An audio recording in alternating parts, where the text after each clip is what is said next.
बिस्मिल्लाहिर्रहमानिर्रहीम। हम कर रहे हैं सेकेंड ईयर का चैप्टर नंबर 2.5 का क्वेश्चन नंबर 1 है। क्वेश्चन नंबर 1 का पार्ट नंबर 2 जो है वो आपकी स्क्रीन पे ये लिखा हुआ है। वक्त ज़ाया किए बगैर इसके सोल्यूशन की तरफ आ जाते हैं और सोल्यूशन में कह रहे हैं ट्रिग्नोमेट्रिक फंक्शन का आपने डेरिवेटिव फाइंड करना है फर्स्ट प्रिंसिपल के थ्रू। और फर्स्ट प्रिंसिपल में हमारे पास क्या होते हैं, 4 रूल होते हैं, स्टेप होते हैं जिनको हमें फॉलो करना होता है। सबसे पहले हम करते हैं let y is equal to tan 3x। ठीक है, स्टेप 1 जो है मेरे पास है, 4 स्टेप जो है वो आपने याद रखने हैं। स्टेप 1 जो है उसमें चेंज लाते होते हैं, y के अंदर डेल्टा y का चेंज लाते होते हैं और x के अंदर डेल्टा x का चेंज लाते होते हैं।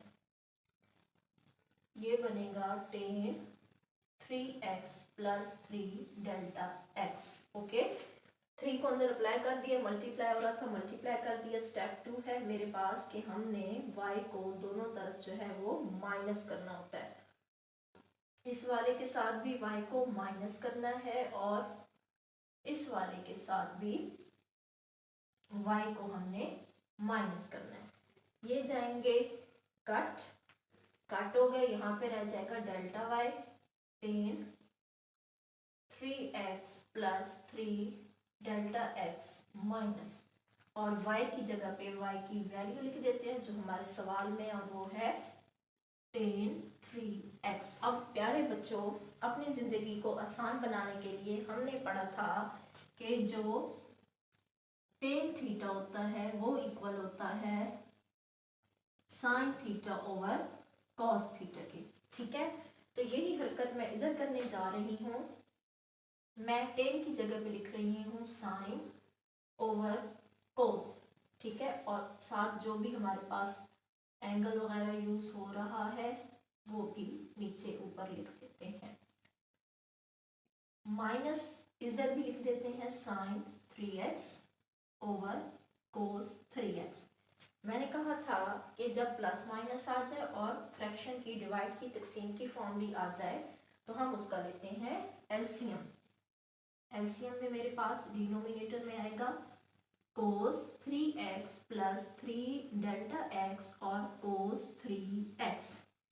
ऊपर वाली चीज आएगी sin 3x plus 3 delta x। Okay, और ये वाली चीज मौजूद है इधर लेकिन ये नहीं है, तो ये बन जाएगा cos 3x। इसी तरह minus sin 3x as it is आएगा। ये देखें, ये चीज एक जैसी है लेकिन ये नहीं है। जैसे ही आपका एलसीएम लेने का तरीका है आपने वैसे लेना है। तो एलसीएम जब आप अपने तरीके से लेंगे तो उसकी शक्ल कुछ ऐसी आएगी। अब आपने गौर से देखना है कि ये हो गया alpha 3x plus 3 delta x हो गया अल्फा, और ये हो गया बीटा। फिर ये 3x किसको कहा है, बीटा को, और इसको हमने कहा है अल्फा। अब आप देखें sign alpha cos beta minus sign beta cos alpha किसका फार्मूला है। हमने देखा है कि sign alpha cos beta minus कोस के साथ क्या है अल्फा, और साइन बीटा ये हमारे पास फार्मूला है sine alpha minus beta. Book page जो है, ठीक है, book page 317 of first year की बुक 317 पे आप देखेंगे तो आपको ये वाला फार्मूला मिलेगा। ठीक है, आपने जब सेकेंड ईयर में जाना है या सेकेंड ईयर से अगली जो भी क्लासेज हैं, आपने अपनी मैथ्स की या कोई भी रेलिवेंट बुक्स किसी को देनी नहीं होती, अपने पास संभाल के रखनी होती है। अब देखिए सेकेंड ईयर में फर्स्ट ईयर वाले फार्मूले जो है वो इस्तेमाल हो रहे हैं। तो sine alpha cos beta minus cos alpha sine beta, हमारे पास फार्मूला है साइन अल्फा माइनस बीटा का। तो इसको लिख देते हैं delta y is equal to sine, ठीक है, ये वाली चीज मेरे पास दी हुई है, मैं ये वाली लिखने जा रही हूँ साइन अल्फा। अल्फा की क्या वैल्यू है 3x प्लस 3 डेल्टा x। ठीक है, और माइनस बीटा, बीटा की वैल्यू है 3x, और डिनोमिनेटर में मेरे पास क्या आ रहा है कोस 3x प्लस 3 डेल्टा x और कोस 3x। करते हैं सवाल को आगे।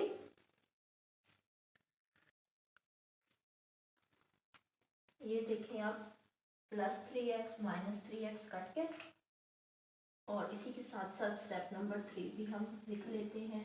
स्टेप नंबर 3 है डिवाइड करना है हमने डेल्टा x पे।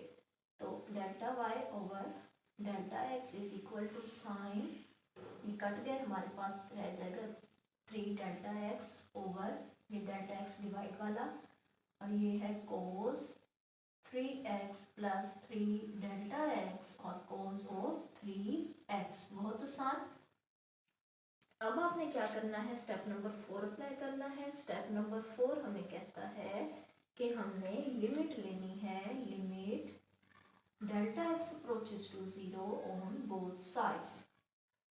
देखें लिमिट जो है वो इधर भी अप्लाई करने जा रही हूँ, अप्रोचेस टू 0, यानी कि ये डिवाइड की फॉर्म में है sine 3 delta x over delta x। Limit को इसके साथ अलग ले लिया और इसके साथ नीचे वाले के साथ अलग ले लिया। लिमिट दोनों के साथ अप्लाई होती है ना, तो ये हो गया नोमिनेटर और डिनोमिनेटर दोनों के साथ हो रही है, तो ऊपर रह जाएगा 1। देखिए कुछ नहीं है तो 1, इसको मैंने अलग कर लिया, इसको अलग लिखने जा रही हूँ। कोस 3x प्लस 3 डेल्टा x और कोस ऑफ 3x। ये इसको मैंने कहा था ये होता है dy ओवर dx। मैंने अभी आपको बताया है कि यहाँ पे सेम फंक्शन हो, ठीक है, सॉरी सेम एंगल हो। यहाँ पे तो 3 डेल x है और यहाँ पे तो सिर्फ पार्शियल x या डेल्टा x है, और यहाँ पे डेल्टा, लेकिन हमें 3 की ज़रूरत है, ठीक है। तो हम क्या करेंगे, multiply and divide by 3, multiply and divide by 3, सिर्फ इस चीज़ को। तो जब 3 के साथ करूँगी मैं इसको, ये बनेगा मल्टीप्लाई वाला ये आ गया, limit delta x approaches to 0 sine 3 delta x, multiply वाला ये आ गया और डिवाइड वाला इसके साथ आ जाएगा, ऐसे आ जाएगा। और ये मेरे पास ये लिमिट अभी इसी तरह लिखती हूँ, अभी इसको अप्लाई नहीं करती। तो ये बनेगा कोस 3x प्लस 3 डेल्टा x और cos of 3x। dy over dx बन गया, 3 आ गया बाहर, ठीक है। ये वाली सारी चीज़ जो है ये फर्स्ट ईयर की, सेकंड ईयर की बुक पेज 25 पे आप देखेंगे, ये वाली चीज़ इक्वल होती है 1 के, ठीक है। तो इसकी जगह पे लिख देंगे 1। इसी के अंदर भी लिमिट पूरी पुट करते जाते हैं। 1 over cos 3x plus 3 del x की जगह पे क्या लिख देना है, 0, और कोस ऑफ 3x। ये बनेगा dy over dx is equal to 3 1s are 3 over cos, ये मल्टीप्लाई होगा 0 के साथ, तो ये 0 हो जाएगा, तो यहाँ पे हमारे पास सिर्फ 3x रह जाएगा, और यहाँ पे रह जाएगा कोस ऑफ 3x। देखें बेस एक जैसी हो तो पावर ऐड हो जाती है, ये बन जाएगा कोस 1 और 1 2 कोस स्क्वायर 3x, और 1 ओवर कोस जो होता है उसको हम कहते हैं सीकेंट स्क्वायर 3x। आपको याद होना चाहिए 1 ओवर कोस को कहते हैं सीकेंट, या मैं लिख भी देती हूँ, सीकेंट थीटा इज इक्वल होता है 1 ओवर कॉस थीटा के। स्क्वायर आ गया तो स्क्वायर डाल देंगे, और थीटा कोई एंगल होता है, यहाँ पे 3x यूज हुआ है तो यहाँ पे 3x लगा दिया।